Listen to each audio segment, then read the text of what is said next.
بسم اللہ الرحمن الرحیم۔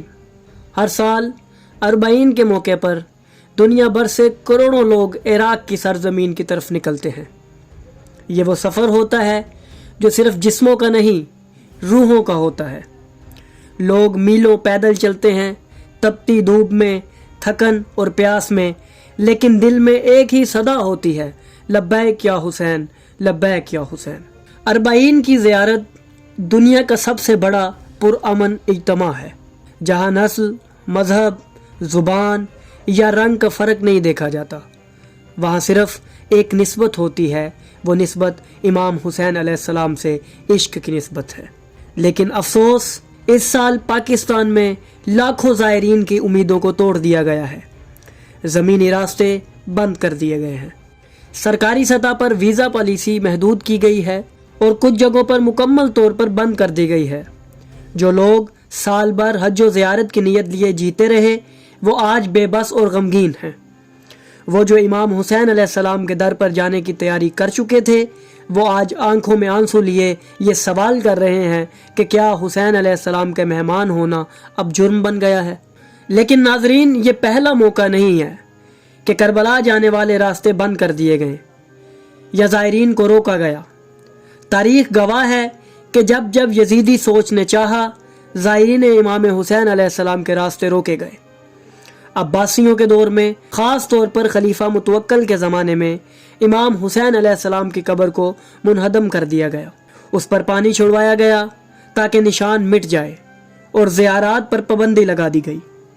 اس وقت بھی یہی وجہ تھی کہ امام حسین علیہ السلام کا نام لوگوں کے دلوں میں بیداری پیدا کرتا تھا۔ صرف یہی نہیں، 1802 میں کربلا پر حملہ ہوا، 5000 سے زائد زائرین شہید کر دیے گئے، روزہ لوٹ لیا گیا۔ اس کے بعد 1977 میں جب نجف سے کربلا کا پیدل مارچ ہوا تو حکومت نے فائرنگ کی، سینکڑوں گرفتاریاں ہوئیں اور کئی عاشقان امام حسین علیہ السلام کو پھانسی دے دی گئی۔ یہ صدام حسین تھا کہ جس نے 1979 سے 2003 تک اربعین، زیارت اور امام حسین علیہ السلام کے ذکر پر مکمل پابندی عائد رکھی۔ نہ پیدل مارچ کی اجازت تھی، نہ کسی قسم کی مجالس اور نہ ہی زیارت کی۔ لوگوں کو جیلوں میں ڈالا گیا، امام حسین علیہ السلام کا نام لینا جرم بنا دیا گیا۔ جب 2003 میں صدام کا خاتمہ ہوا تو زیارت کی راہیں کھول دی گئیں، لیکن اب دشمن کا چہرہ بدل چکا تھا۔ شدت پسند گروہوں نے زائرین امام حسین علیہ السلام کو نشانہ بنانا شروع کر دیا۔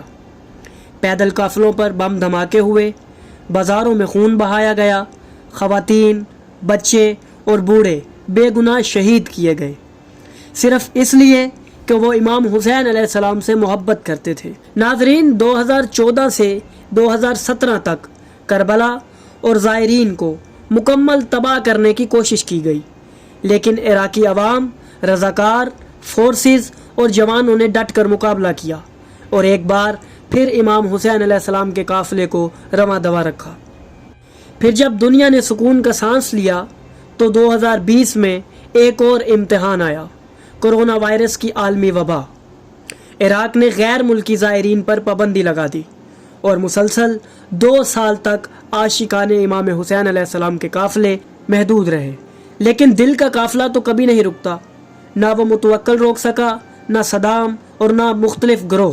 ناظرین، آج جب ہم 2025 کے اربعین کی طرف بڑھ رہے ہیں، ایک بار پھر پاکستانی زائرین کے لیے زمینی راستے بند کر دیے گئے ہیں، ویزا کی پابندیاں لگائی جا رہی ہیں اور راستے روک دیے گئے ہیں۔ کسی جگہ سیکیورٹی کا بہانہ، کہیں وسائل کا شور تو کہیں سفارتی مسائل۔ لیکن سوال یہ ہے، کیا امام حسین علیہ السلام کے عاشقوں کو روک کر کوئی بھی خود کو محفوظ سمجھ سکتا ہے؟ کیا یہ قوم جو کربلا کے پیغام کو اپنا ایمان مانتی ہے، اتنی بے حس ہو گئی ہے کہ اپنے ہی لوگوں کو حرم امام حسین علیہ السلام کی زیارت سے روک رہی ہے؟ ناظرین، آج ہمیں یہ سوچنا ہے، یہ سمجھنا ہے کہ زیارت امام حسین علیہ السلام صرف ایک مذہبی عمل نہیں، بلکہ ایک پیغام ہے، ظلم کے خلاف قیام کا، حق کے لیے قربانی کا اور انسانیت کی بقا کا۔ اور جو بھی اس پیغام کو روکنے کی کوشش کرے گا، تاریخ اسے کبھی معاف نہیں کرے گی۔ ہمیں چاہیے کہ ہم آواز بلند کریں، زائرین کے لیے آسانیاں پیدا کریں اور اس قافلے میں رکاوٹ نہ بنے جس کا راہبر خود امام حسین علیہ السلام ہے، کیونکہ یہ قافلہ صدیوں سے چلا آ رہا ہے اور قیامت تک چلتا رہے گا۔